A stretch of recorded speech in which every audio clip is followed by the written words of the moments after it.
Hey everyone, it's Mara from Career Ballet. Thank you for joining us and watching. Um, so I wanted to get started with our Take 15 Career Q&A, and I do want to get your questions. So as we start here, please comment below to either tell us where you're watching from or what's happening with your career search. So maybe you're looking for a job, thinking about looking for a job, trying to get promoted within your organization, whatever it is, we want to hear about it. So feel free to share or just tell us where you're watching from. I'm on the East Coast of the United States in Washington, D.C. right now. And what I'm going to do is go into one topic that's been at the top of some of our clients' minds recently, but as I do that, I want to encourage you to share your questions in the comments. So as I'm talking and you think of them, or even before, drop them in there and I will answer them after we discuss the first topic of the day. And then at the end, I'm going to share a link to sign up for our newsletter that comes with a download of a top 3 ways video tutorial of how to focus your job search with some key ways. You know, a lot of times you're thinking there's so many things out there, so many job sites, and I just don't know how to focus or what titles to be looking at. This will help you with that. So definitely sign up so you can get that for free. But let's dive into today's topic. So a question that I got this week was, should I apply to jobs in other cities if I don't want to relocate, right? And especially because of the pandemic worldwide, what does this mean for me as a job seeker? My feeling is that you should still apply. So, say you are in Washington, D.C., but a lot of jobs that interest you are in Texas or Florida or California or Seattle or anywhere. You should still apply. Sometimes job postings will indicate whether they're looking for somebody that needs to be nearby and be in the office most of the time, and you should pay attention to that. But if you're not seeing that as a requirement, I would encourage you to apply. The reason is employers are having to be more flexible now. Before the pandemic, it was true that a lot of folks were, um, having, like, a lot of employers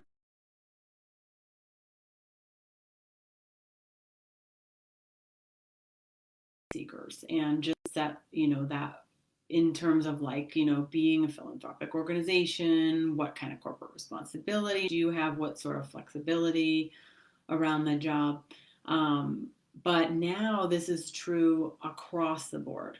So this is true for all employees because we are now seeing that everybody needs flexibility, right? Because children have been home and in virtual school, family members have gotten sick, and we've had to do caregiving. So it's very important to realize employers are starting to notice that they need to be more flexible for employees at all levels. So that's an advantage for you as a job seeker and should give you that ability to look for jobs elsewhere. Now, that doesn't mean that you might always be able to operate remotely. You might have to go to training for a couple of weeks in the company's headquarters location.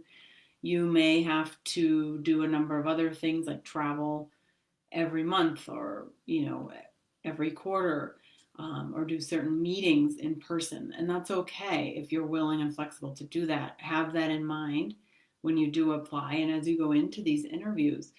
But the question then becomes, do I tell the employer my feeling about this during the job search process? And I would say, don't discuss it until it comes up, but have your answers ready.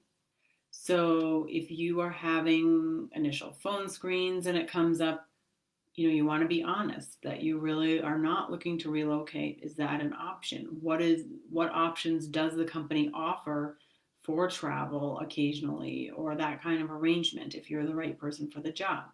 That might end the conversation, but that might not be a company you want to work for. If you are looking for that flexibility, what does that tell you about the company culture and the leadership and how they envision the future of the company and the way the workforce works?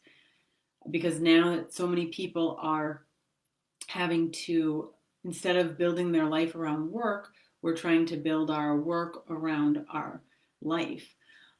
So you really, if employers aren't going to get on board with that, you really want to think about the culture and if that's something you want to be affiliated with.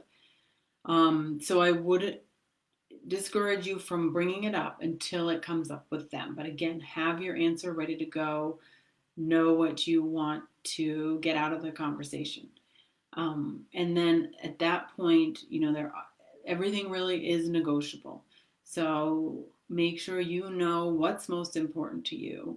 What are your trade-offs? Is it the salary that's most important? Is it the flexibility of working only certain days in the week or not having to go on site to a job and work fully remote? What does that look like for you? And know it before you go into these conversations in case you do get asked that, because inevitably at some point you are going to be asked that question, and that way you'll feel more comfortable. So I would also say on that note, when they do ask you a question like that and you come to answer it, also show your ability to be flexible if you do have that ability. But be very honest.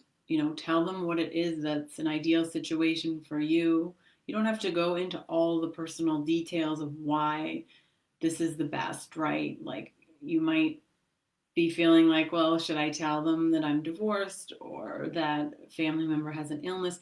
You don't need to go into that amount of detail, but you can say more broadly, I have family needs, situations that I have to handle, that I have been dealing with for the past few years as a remote employee, and I will have no problem doing that in a new position, but it does necessitate that I stay here in Washington, D.C.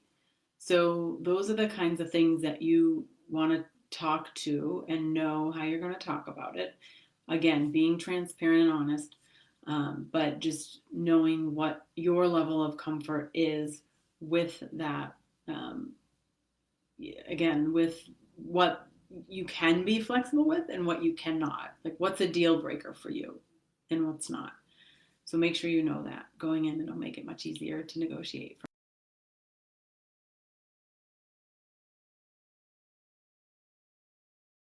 If you have any questions, please drop them into the comments. We'll wait a few more minutes, and then if not, I will just go ahead and, in fact, I will do that now and drop this newsletter link in here. So if you do want to sign up, you can unsubscribe at any time.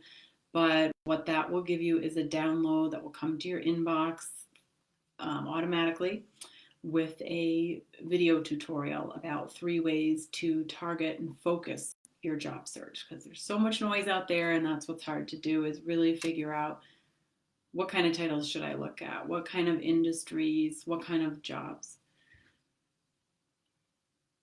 Does anyone have any questions about what I talked about or anything else?